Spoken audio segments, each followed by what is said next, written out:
Thank you very much for having us, and happy birthday to Rich Mix as well. We met in the queue for finger sandwiches, plasterboard, damp, inedible, crisp shape mooned across the hill that day. Sometimes queues are bolder forms of standing still. I did not notice a moon, a bouldered sky, but I'm sure you're not wrong. I've never known you to be wrong about the moon before. In fairness, I do not think it noticed me either, the moon, so maybe there's a balance there, in etiquettes, in appetites. I've never seen the moon out of the corner of my eye. It does not have the posture for sidling or being sidelined. In sum, I did not see the moon. I could have moon-grazed the top of my head. Across the Victoria line, a crooning blue moon turned purple. It did not sidle but intersected forcefully with the many-coloured transports that always bring me your way. We recognised one another on the corner of the V&A, destroyed by shelling, the puckering of World War London. And I looked at you and I said, it reminds me of a Sarah Waters. And you looked right back and said, I know what you mean. I did not see the moon, but then there are brighter things than rocks in the sky. And the shining man between us, who had not had to plan his safest route home that night, said, who's Sarah Waters? You cannot spell recognition without ignition, except of course you can, if you really want. And assuming makes an ass of you, and oh, I've messed this up. And I hold my hands like a pair of parentheses, the same shame-bent shape and concavity. And it might look like I'm cupping them around my mouth to shout. Or from a further distance, someone might mistake the gesture, and it might look like I'm about to catch a ball, or that I've just released a ball. As I say, my hands bent like a pair of parentheses. It might even look like I'm miming the shape of a moon, and you are guessing what I mean. Under the light of summer's unanticipated darkness, I bracket myself on the street, a clarification of the pavement's fall but so easily overlooked in the parenthetic grip of your hands which are hip-like, or holding a ball, or my whole world, miniature atlas you with hands too tiny for the sky, though whose would be big enough. When we dance, we are not free, but a series of shapes, throwing themselves and us outside and back into the sentence, until bending around the punctuation we are a disturbance of the peaceful syntaxes that silence the world in rest. Cliché and stereotype are words derived from the printing process, and someone on the internet would have me believe that the phrase the wrong end of the stick comes from a practice involved in typesetting. Impressions and changed red things and things on paper. It's only a paper moon, sailing over a cardboard sea, but it wouldn't be make-believe if I think it's important to tell you once and for all the fact that I notice you use ampersands rather than the full word and. And I cannot draw an ampersand freehand without practicing on a napkin. That's a secret I want to share with you. I often give up.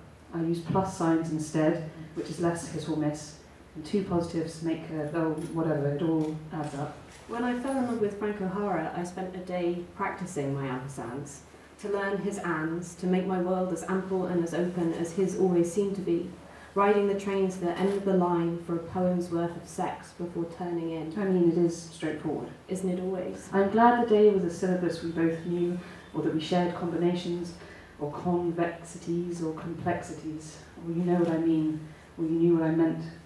And I'm glad sometimes that you raise a hand sometimes while talking without realising. It makes you look like an ampersand sometimes. But back to the steps, or the sandwiches, and the moon I forgot, conversation sharing, or the sharing of strange peas on corners, two people sitting on a step but discussing walls.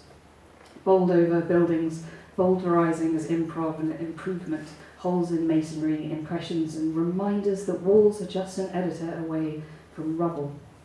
I probably shook hands or made to shake hands with him, before or after or during his explanation of all Western art to me.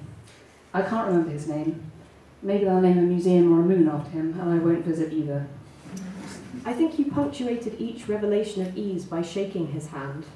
Atlas, again, I have watched you carry whole globes of privilege, wherein the weight of the sky and moon, all you have been able to offer is your hand, flat-lined and straight out, thumb cocked as a gun. When this poem began, which it has been for years, it was about sexual harassment in my workplace. Your word as a silent forest assailant. I would dress as an owl, or an unignorable moon, and spend my time preening and finding stakes to out. I have expressed all that wrong. I mean stake out, case the joint, recce. I would be no good in a forest. The greens have always been Prussia here, an IKEA sofa possibility for love where the bed is included and foldable. Crafting furniture, the imagination's own armchairs. Your work as an assailant owl seems suddenly possible. And my desk job less far away on a landscape of fantasy bed frames. Where the client stops at my desk, and again, and pauses like a line, like a poem, and says at the desk, I might have the hearing of a man my age, but I have the body of someone in their 20s. I would not dress like an owl.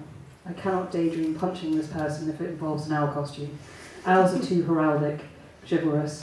I would drag down the moon and drag it across the daydream's throat. I am almost out of my 20s. I am not interested in the bodies of people in their 20s. I want a good ear and a keen tongue just for the language to happen. Ampersand, ampersand, ampersand. And when shit goes down, I want to be surrounded by lesbians.